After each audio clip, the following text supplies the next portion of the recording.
I'm a 33-year-old woman, no kids, no husband, financially stable. I run my own consulting firm. Life is quiet, clean, and exactly the way I built it, without a single cent or ounce of support from the family I was born into. I grew up in a mid-sized town in Idaho, the kind of place where everyone knows each other's business before the mail gets delivered. My father, Charles, ran a small chain of hardware stores, not flashy, but solid. The stores were inherited from his father, who was apparently some kind of local legend for building something from nothing. My dad loved that line. He repeated it like a sermon.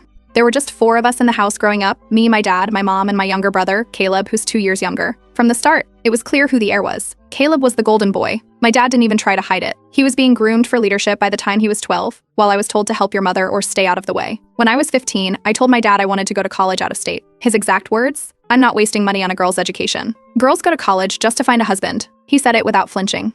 My mom just sat at the kitchen table, staring down at her coffee like she could fall in and disappear. She didn't agree. Not really, but she never argued with him either. I think she was afraid of what would happen if she did. So I left at 18, with a full scholarship and a suitcase that barely zipped. I worked nights at a diner and weekends tutoring math. I took out loans. I ate discount ramen and stretched every penny until it screamed. But I made it through. Graduated top of my class. Got an entry-level job in accounting, then worked my way up into corporate finance. 7 years ago, I started my own consulting firm. I now have 6 employees and more clients than I can handle. Not once has anyone in my family acknowledged any of that. Not when I graduated. Not when I landed my first big promotion. Not when I bought my first house at 28. I sent a Christmas card with a photo of my new place that year. Never heard a word back. Meanwhile, Caleb got a car at 16. He got a job at one of the stores right after high school, and by 22, he was already being referred to as the future CEO. My dad gave him everything: access, mentorship, money, even co-signed on his first house. But Caleb never had a clue what he was doing. He hired the wrong people, let shelves go half empty, didn't know how to manage inventory, and thought Facebook ads were a waste of time. It was a mess. The business started slipping a few years ago.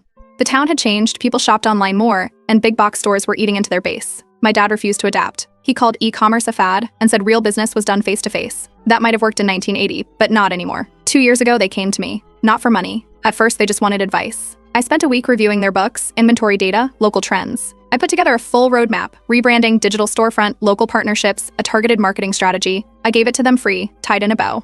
They didn't follow a single recommendation, not one. A few months later, they came back again.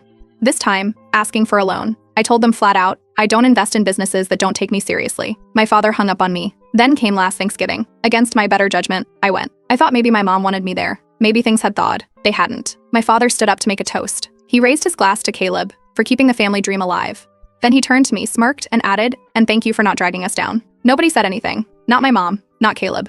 Just silence, as if it was a perfectly normal thing to say to your daughter. I finished my wine, got up, and left without saying goodbye. Drove home in total silence. No music, no podcasts, just the sound of tires on pavement and the growing feeling that something had shifted for good. That was the last time I saw any of